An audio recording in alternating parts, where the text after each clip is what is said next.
What is up, my geeks and freaks? Big Girl Geek here with a brand new review. And today I'm here to review Crisis on Infinite Earths, Part 3 and 4, the conclusion. Y'all know what time it is. It's time for the Geek Gal. Hey guys, what's up? We are back for 2020. It's been a long holiday break. I've been gone for like 3 weeks. I got some new subscribers. That's awesome. Welcome to the channel. We're still for the goal of reaching 500 subscribers by the end of this month. I got like 20 more to go. So I'm really excited. I hope you guys had a great holiday season in the new year. I told you guys I was going to be taking a break, and I did. And, you know, we had Christmas, and we had New Year's, we had my husband's birthday. So we had a lot going on. And I just wanted to take that break and take that time with family, like I mentioned in the last video. But we're back. And of course, I've seen and heard all the things that happened over the break. I saw some movies. I saw Star Wars. I saw the spy movie, the animated spy movie with Will Smith and Tom Holland. I can't think of the name of it right. Spies in Disguise. Sorry, it's my watch. And then, of course, all the news, the comic book news coming out about Hawkeye maybe pushed back, and then the Oscar nominations with Joker dominating with 11 Oscar nominations and all that. And I promise I'm going to get to all of that on this channel. But I thought, why not come back with Crisis on Infinite Earths, which is, you know, this channel is very DC comics heavy, and especially the shows on the CW. So I thought, of course, you know, I could come back with a movie review, a TV show review, or, you know, some trailer reactions with Morbius and all that, and Birds of Prey. But I said, no, I'm gonna stick to what the people love and what I love the most, and that's the CW shows in DC. And then today we got the last two parts. They just finished. You know, you guys know that's why I don't do reactions, because I go right up with my review on it. Hopefully I'm gonna reach out to Matthew Haynes, who said on his IG that he's not actually catching it tonight, so his reactions are going to go up later, and then hopefully I can link up with him and we could do a live. I know you guys like when I link up with him, and I get a lot of support from him and his followers, so I appreciate that, and maybe we can do something with that. I don't know yet, but I have to ask him. But yeah, so let's just jump into what I thought. This isn't really going to be that great, because I didn't really think that the conclusion was that great. And then I also talk about, you know, of course, what I thought overall of the 4 parts of the whole Crisis. I will start with what I did love, and I know you guys, if you know me, if you've been to this channel, you know what I'm going to say that I love, and that's seeing my boy, The Flash, meet The Flash from DC. We saw Grant Gus's Barry Allen meet Ezra Miller's Barry Allen from the Justice League, from the movies, from the DC comic book movie universe. We got to see them link up, and I had a nerdgasm. I had a complete and utter nerdgasm. I can't believe all the other cameos they spoiled that we all talked about in the previous videos and my other parts, but this was completely something that they kept under wraps, and I don't know how. I guess Ezra being in Vancouver, if he was even seen in Vancouver, really, you know, they probably just thought he was filming something else. You wouldn't, like, I don't know how DC let WB get, I know it's the same company, but it's different entities. I can't believe they worked that deal out. I can't believe Ezra agreed to it. I can see him doing it for free, just as something for the fans. I don't understand how DC TV gave him another Flash, chance to do the Flash before the movie even came out. Like, oh my God, it was just so good. And then, of course, at the end, we saw more cameos where Oliver was, you know, explaining all the other Earths, and we got to see Starfire. We got to see more of the Titans. It was all, of course, stock footage. Doom Patrol, Stargirl, we all saw that. But this was the major crossover. So that was the major thing out of Part 3, and the only good thing out of Part 3 that I really liked. It was the Lex stuff. You guys know how I feel about him if you watch my Supergirl reviews. It's just too much Lex, and now one of the major changes, I guess, with Supergirl will be that Lex is a quote-unquote good guy, and everyone doesn't know about his past evil deeds. And I guess now Lena and Supergirl are friends, and that kind of reset for that show. Oliver's dead.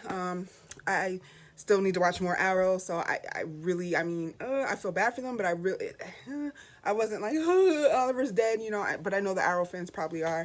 The major change, I don't know what the major changes are for the Flash, because we didn't see what the major changes was. the big change overall within the CW universe is that all the Earths are gone and it's just Earth Prime, and all of the superheroes, Black Lightning, Batwoman included, are on one Earth, and they kind of sort of form the Justice League, but they still not have said Justice League, and I don't know. I'm happy for it as a comic book fan. I'm here for. I know people are like, well, there's no Batman, but there's Batwoman. There's no Wonder Woman. They probably can't do Wonder Woman yet because, Wonder Woman's in the movie universe, and then of course Wonder Girl and the Titans. But I'm sure since now the Titans is a part of the CW universe and everything is merging, including with the movies, that maybe we'll get a CW version of Wonder Woman. Maybe not, because I mean we already have Supergirl. They've already greenlighted the Superman and Lois Lane pilot that's gone to series. So I don't know how we would get Wonder Woman in there, but I am thankful for what we do have. And that was the major takeaway that I got from part 4, was Barry having them in the Hall of Justice with the circled table with all their emblems on it. Sarah's a part of that, White Canary, and that was a little off-putting. Maybe she's the Wonder Woman replacement, even though there's no comparison when comparing those two characters.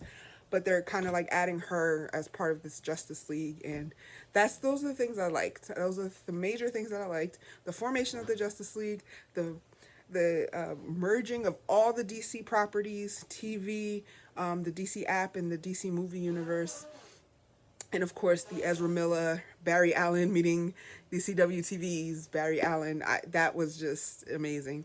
What I did not like about this crossover is that this is one of DC Comics' major storylines to rival Marvel's Infinity War comics, or that's their rival. So we have Marvel's Infinity Wars. I was gonna say Infinite Earths.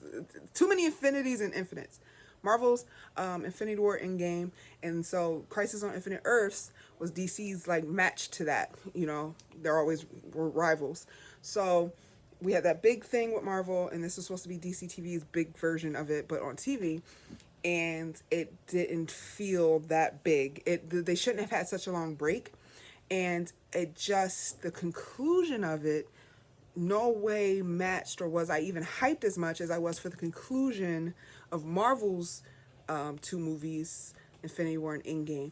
And I know they're different, and one's a movie with a huge budget and this is TV. I get that, but I'm trying to talk about in comparison of what these stories meant for these characters and the changes. I mean, after all of this hype, and this is what Arrow was supposed to be leading up to, was this moment, and this is what Barry has been running towards since season 1, episode 1, when we saw the article for Barry. And for this to be the conclusion felt lackluster and just stupid. We saw the giant Furby. I mean, so yes, Arrow died. Yes, Oliver has died and made that ultimate sacrifice, which was great as a way to conclude his story. Now, I know we can't have, of course, Flash die when he has also been renewed for season 7. That news came out while I was on my break. But he lost nothing. All of 6 seasons of The Flash to say, that paper's coming, that newspaper article, Iris has got to write that article because Barry's going to disappear, and that's why Nora came back to spend more time with him because he disappeared and left Nora. All of that, and nothing changed for him. He didn't lose anything. We lost 90s Barry Allen, but we didn't lose all of his whole team is intact. It's like, what was it all for?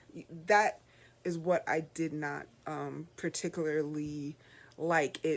The whole crossover as a whole, to me, failed.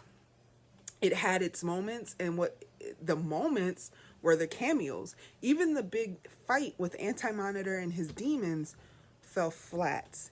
So I mean, yes, it gave us the creation of the Justice League, but then that leads to the question, because they're all still separate shows. Barry's fighting someone with super strength. Is he just going to run real quick to National City, grab Kara, and we're going to get a whole bunch more cameos like that? I mean, it's like we're going to see Black Lightning war with them. We're going to see a Black Lightning, Batwoman crossover? Are we good? Like, because they're all on one Earth now, it's gonna be much easier for them to cross over. But then those become crutches, and I don't know if I want to see that also. So, you know, it's just it's got its good things with Justice League, which I'm really happy for. But then I'm like, well, damn, what is it gonna be? How are these shows going to be separate now that, you know, even though it was just easy for Flash to like breach to another Earth with Cisco, or the technology to breach and go get Kara, and it was always like in the back of your mind. But now that it's like she's just a city over, the DEO, she could be like, oh man, look, Barry's fighting this, I should go help him, you know what I mean? So I don't know how that's going to work, but yeah, overall the crossover kind of fell flat for me. But what did you guys think? I'm glad to be back. I don't want to ramble on and make this video longer than probably what it already is, and especially if I'm going to hopefully do a live with Matthew. But what do you guys think? We'll talk about it in the comments. We can go further and deeper into that. So again, thanks for sticking out. Brand new year, hopefully some brand new milestones for here on this channel, and I'll be back with the next video. So until next video, I am out of here. Big Girl Geek out. Peace. Hey, where are you going? You just watched a cool video. Subscribe.